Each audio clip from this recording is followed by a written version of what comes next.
Live from Arkansas's breaking news leader, Fox 16 News at 5:30 starts now. We begin with breaking news tonight. Right now, we are following a homicide investigation. This is out of North Little Rock. And here's what we know at this hour. It happened almost 2 hours ago in the area of Highway 165. We're told one person is dead. We do have crews heading to the scene as we speak. Of course, we'll keep you updated online and, of course, right here on Fox 16 News. And now to a breaking news update as severe storms moving across the natural state, bringing the possibility of tornadoes, floods, and another night of hail with it. Yeah, we are now in day 2 of what meteorologists are calling a multi-day severe weather threat. Good evening, everyone. We want to thank you for joining us for Fox 16 News at 5:30. I'm Donna Terrell. I'm Kevin Kelly. We start tonight with Chief Meteorologist Carmen Rose, who once again is extremely busy monitoring it all. She joins us with a look at what we can expect tonight and especially tomorrow. Carmen. That's right. Yeah, tomorrow is a little bit more of concern. We are expecting nastier storms tomorrow because of that severe weather threat. It is higher, but we cannot rule out a few of those strong to severe storms tonight. In fact, that timing is going to be after 6 p.m. coming out of South Arkansas, and we could still have a few of those after midnight into the very early morning hours. The biggest threat here is going to be early Wednesday afternoon through the rest of tomorrow evening, and that severe threat should be out of here finally by about 9 o'clock tomorrow night. Now, we had some hail, some large hail in addition to those funnels and tornadoes that we saw on radar. And here's a look at some of that hail that fell. This was actually closer to midnight over in White County, the hospital there, so closer to Searcy. Rogers sent that in, a really good shot there because of that hail and those supercells moving through. So you can send your photos, Fox 16 News, Fox 16 News on Twitter and Facebook. And of course, email me, crose@fox16.com. We'd love to showcase those photos.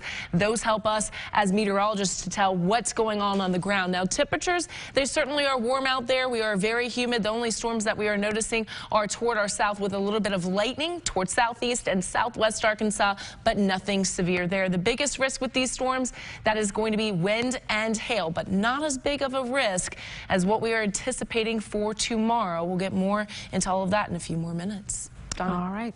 Thanks a lot. Well, sections of Conway looked more like swimming pools Monday night after storms caused extensive flooding downtown. Here's the proof. Our Katrin Asaf is there now with the story of those who found themselves in the middle of the water trying to stay afloat. Katrin, I would imagine things have dried out somewhat. Well, Kevin, Donna, they're trying to. We did see numerous rugs from some of these businesses hung out on these railings here, trying to dry out a little bit. There's still debris on the ground. But take a look at what we're seeing right next to these businesses. These are sandbags that we saw owners bringing in today and putting on in front of their businesses to try and stop more water from getting in. Now, again, with that potential for severe weather tonight and tomorrow, many businesses on this strip of downtown Conway want to make sure what happened last night is not happening again. Now, things look pretty dry right now, but last night was a totally different story. Seems like we got lucky last night. Looking at the leftover puddles and mud, Jake Schiestel breathes a sigh of relief. Having lived in Conway all his life, he knows the damage a tornado can do. But when heading to the gym Monday night, he ran into a different problem. I just saw water and cars everywhere. A flash flood on Dave Ward Drive. Cars stalling in the middle of the roadway as water rushed in. Staying afloat with his truck, he sprung into action. There was like some families. I let them in my truck and I drove them to places where they could get picked up. Across town, Jeremy Hess was driving into a similar problem. It was pretty wild. As heavy rain turned historic downtown Conway into riverfront property. Came up through this little intersection right here, and it was all the way up to the bushes, about a foot, maybe a foot and a half deep right here. As the storm pushed water into businesses, Hess was doing all he could to keep going. If I didn't have that lift kit on my Jeep, I might have not made it through. Tuesday, it's back to asphalt, with only a few remains of the flood just hours before. But with more rain in the forecast, Schiestel has advice for those thinking of taking a drive. Well, don't.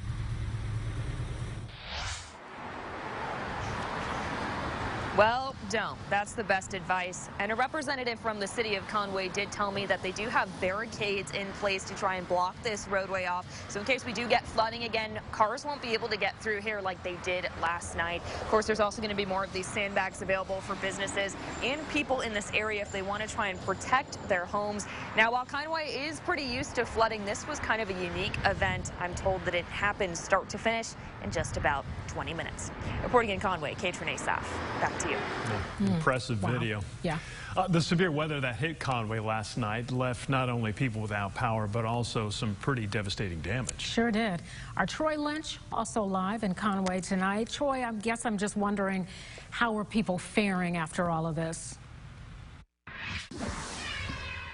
Yeah, from everybody that I've talked to around the area, Donna, everybody is okay. And believe it or not, they're in pretty good spirits right now. I am right in front of Jessica Brown's house that was hit pretty hard last night. I want to show you some of the damage right here. This is her mom's car right here. You can see a bunch of dents from the golf-sized hail that hit last night. The windshield is cracked. Even take a look at this right here. This is a part of her tail light.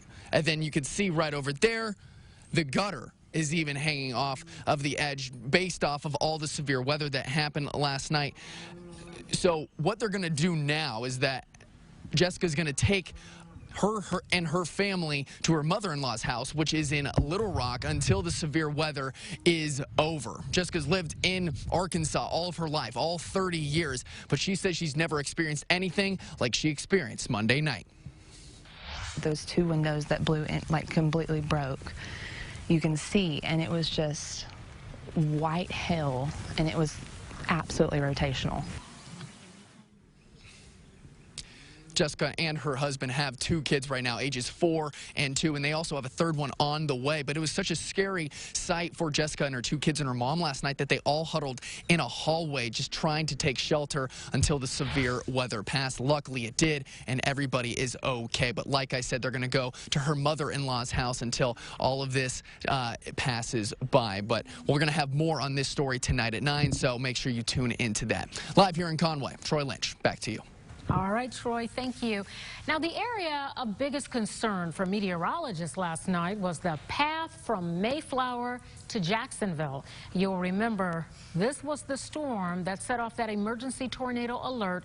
That was around 8:30 last night near Little Rock Air Force Base. And the National Weather Service says it looked as if the storm could, in fact, produce the same amount of power as the Mayflower Valonia EF4 tornado that occurred back in 2014. That was the last time that kind of alert was issued. Well, when the sun came up this morning, experts were able to get a first-hand look at some of the damage left behind by Monday night's storm. Surprisingly and thankfully, the damage not nearly as extensive as many thought. We expected a big tornado that was going to do widespread damage and possibly wipe out a lot of homes and maybe injure or kill people. Our Jessica Rang tagged along with the National Weather Service today as they traveled the path of last night's storm, finding very little left behind. We'll have her story for you tonight on Fox 16 News at 9. And always remember, throughout any severe weather, we will keep you updated both on air and online. You can visit our website, fox16.com, and you can always get the very latest there. Inflation surging this month, hitting a new 40-year high. What one Arkansas lawmaker has to say about the record numbers, it's coming up.